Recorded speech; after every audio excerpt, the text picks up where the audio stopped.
Dear students of Standard 10th, I welcome you all in our educational channel, Sugam Learning. Well, today is the beginning of the teaching in social studies, that is history, civics, that is political science, and geography. Dear students of Standard 10th, here in the videos which will be published and will come to you through our educational channel Sugam Learning will be based on teaching guidance of lessons in history, political science and geography. Dear students, here you will find the guidance also in brief about all possible questions which are likely to appear for the board's examination, and the objective questions that may arise with the MCQs, that is multiple choice options, for the part of scholastic studies for NTSE. So wishing you all the luck for this year's your first board's examination. We shall resume our discussion on the chapter number 1 of history. As you are well aware that the first chapter is historiography and the development in the West. Now let us go to our studies directly. Let us discuss some important points. Here we will see that here I have jotted down some of the points which will help us in quickly discussing and understanding the first few paragraphs of the first chapter.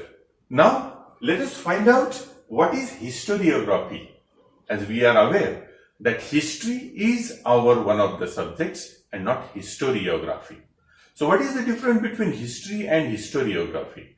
See, history is everything that has happened in the past. As you can understand it relatively, rationally, that everything that has happened in the past, recent past or the ancientmost past, you see, over which that we have no records, especially for the ancient history.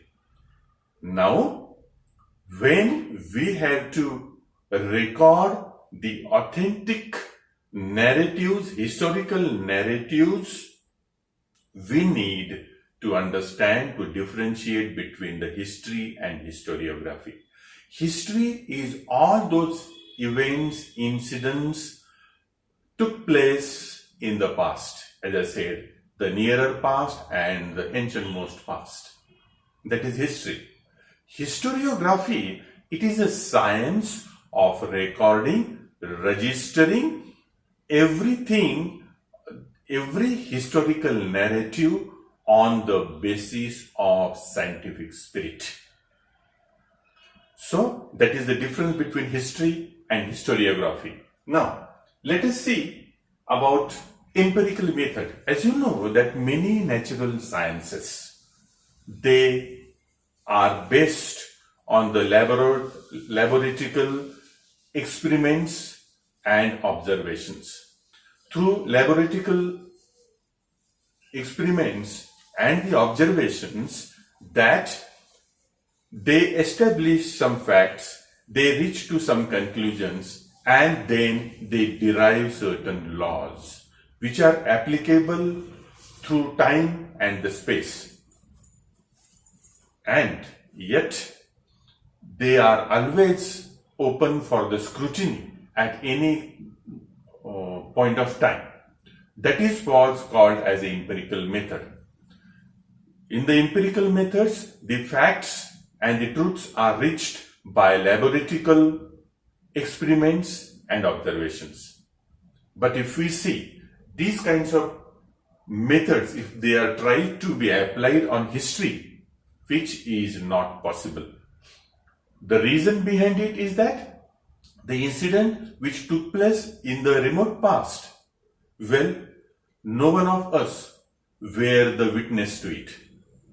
Second thing, that any laboratory experiments and observations are not possible for the incidents that took place in the past. That is why these kinds of methods, which largely depends on laboratory experiments and observations, are not useful for finding and establishing the facts in the history. So, historiographical narratives needs to have some experts.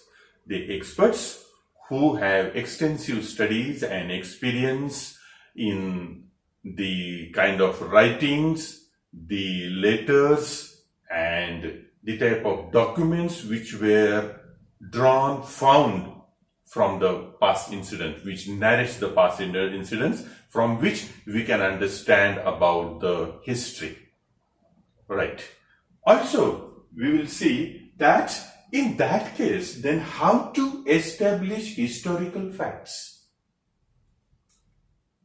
When it comes to establishing historical facts, when it comes to write the historical narratives which are based on the reliable evidence, we need to know some methods, some disciplines which help in the historical research.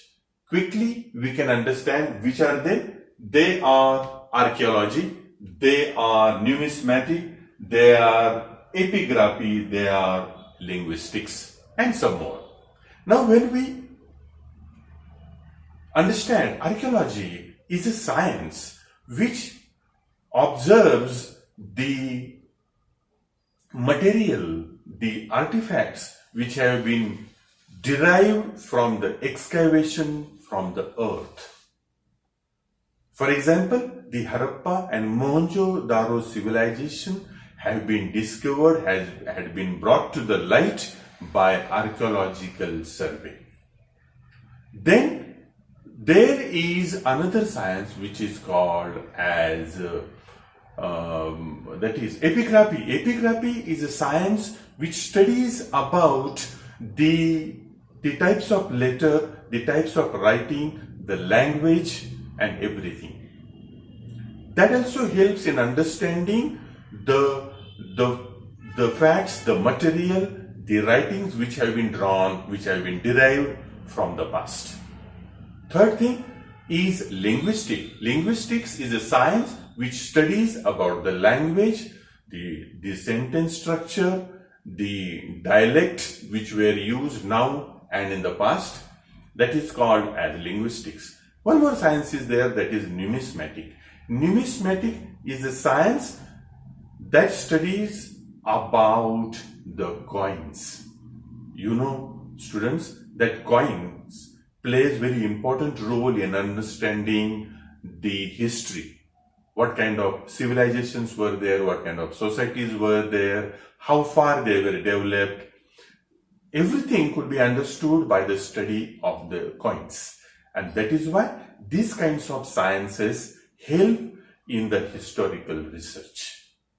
Now, let us switch on to the another thing, that is modern historiography. Dear students, in the past, if we try to see that history wasn't one of the subjects over which the human societies were really trying to find out and to formulate it as one of the subjects. But it wasn't that there were no records preserved in some manner in the past. You know, the ancient societies, they have handed over the knowledge that have derived from this universe, from this world, in the form of stories, in the forms of poems, ballads, and also inscriptions on the rocks. And that is how you see the knowledge has been transferred from generations to generations. But especially after the 18th century, you will understand there has been a great upheaval, especially in the subject of history. that is called as a modern historiography. Now let us see what are the characteristics of the modern historiography. First is scientific spirit. Dear students, when the past incidents were evaluated, when they were studied, the remains, the artifacts and the written documents which were discovered then, they were studied and they were only accepted on the basis of scientific spirit, that means which has proved on the basis of time and space. Second thing, the characteristic of historiography was that it was anthropocentric. Now what does it mean by anthropocentric? Anthropocentric means the history has focused its narratives on the development of humans and human societies. That means history does not try to establish any relation between the divine and the humans. The next characteristic is research by reliable evidence. As I said earlier, that when the narratives, when the past incidents, past happenings were collected, they were only collected into a one coherent chain which is chronologically arranged only when they are proved as a reliable evidence, a proof. Next is that our human society's development is the only center of focus of the studies in history. We can understand it better by these few remarks by me. As we all understand that our human societies, they have been developed from their Stone Age societies to the modern societies, and from then till here the history records it as a graph that during the time and space how human societies recorded their development into the different sectors of their life. Dear students, it will be even more interesting to find out the roots of history.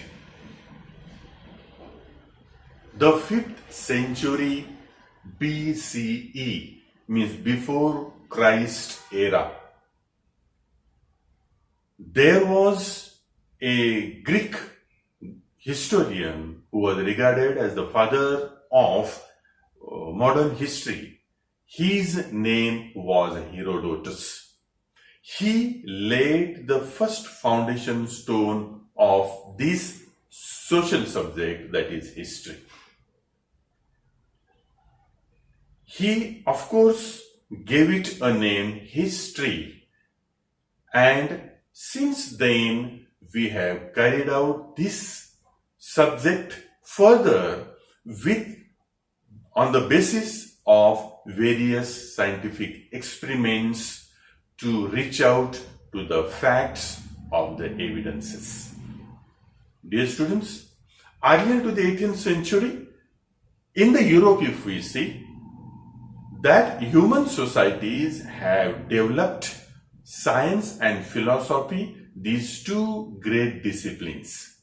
But later, if we see that many universities, especially universities in Germany, we will find that they have also focused on the development of human societies under historiography. Historiography was much different than the philosophical science and the natural sciences.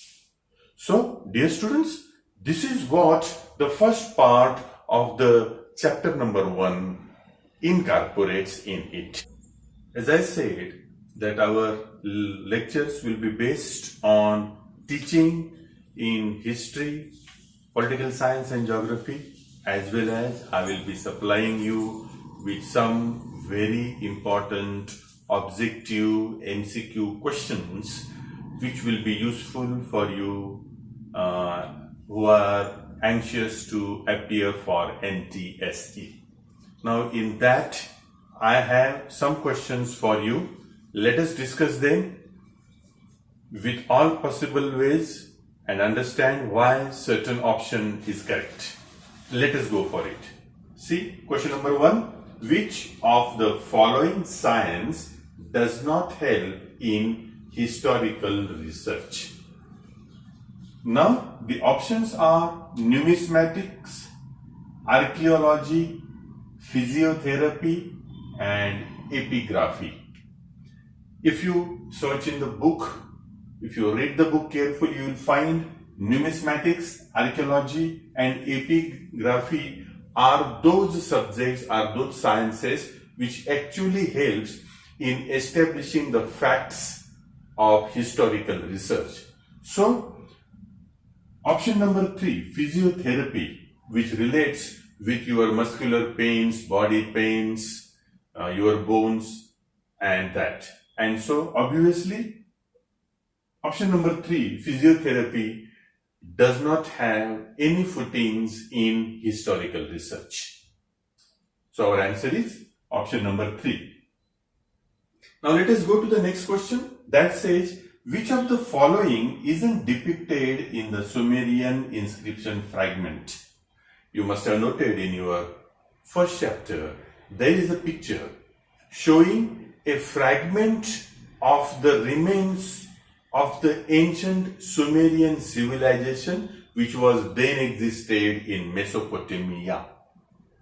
Now, the question is, which of the following isn't depicted in that fragment? Options are king, battle, Sumerian society, and army. You know, as per the ancient traditions, mostly historians recorded about the kings, their families, their battles, their wars, and their victories. So obviously, in the ancient history, there was very little space is given either in the inscription or on the written documents to the societies, human societies. So our option number 3, Sumerian society, is the answer. I hope it is going well with you. Now let us switch on to the next question. The next question is, which of the following isn't the characteristics of the modern historiography? The foundation stone of modern historiography was laid, as I mentioned you in the lecture, after 18th century. It was seen, history was seen as a separate subject to deal, and then the literate society had shown concern in recording and registering the past events, which gave actually birth to the subject history. Now, our question. So, naturally, the modern historiography had some characteristics, had some factors which made it a distinct science. Let us see the options. Option number 1 is scientific spirit. Option number 2 is anthropocentric. Option number 3 is development of humans. And option number 4 is laboratory method. See, the scientific spirit is actually the characteristics, one of the characteristics of modern historiography. Anthropocentric means our historiography laid emphasis on the development of humans, human societies. So it was anthropocentric. Development of humans was studied as a graph from the Stone Age till the modern age. So option number 1, 2, 3 are not applicable if we see laboratory method, which is not applicable to the historical research according to the modern historiography. So our option number 4, laboratory method, is the answer. Right. Now let us go to the next question. That is, why is it not possible to use laboratory method for historical research? See the options given. The method is used to verify knowledge. This method formulates laws. Third, history events cannot be recreated. And option number 4 is this method stresses on experiments. Now, dear students, the option number 1, 2 and 4 are related to the laboratory method, and that method, why it is not possible to be applied for historical research is that history events cannot be recreated. It may be wars, it may be floods, earthquakes, or the migrations at large of the human societies from one place to another. All these past events cannot be recreated to test on the laboratory floor, and that is why laboratory method is not complete, it cannot be applied completely to the modern historiography. So these were the 4 questions, dear students, which I have brought to you. I hope you will be trying to find out more kind of these questions with you. Now, I will be serving you with more lectures. I hope you would have liked the video. If you would have liked, please don't forget to like it, share it with your friends, and also subscribe our channel so that you can easily get the notifications of the videos which we are going to put it on our educational channel currently. So till we meet in the next video with next some points in the chapter number 1 to discuss, I take a short pause here.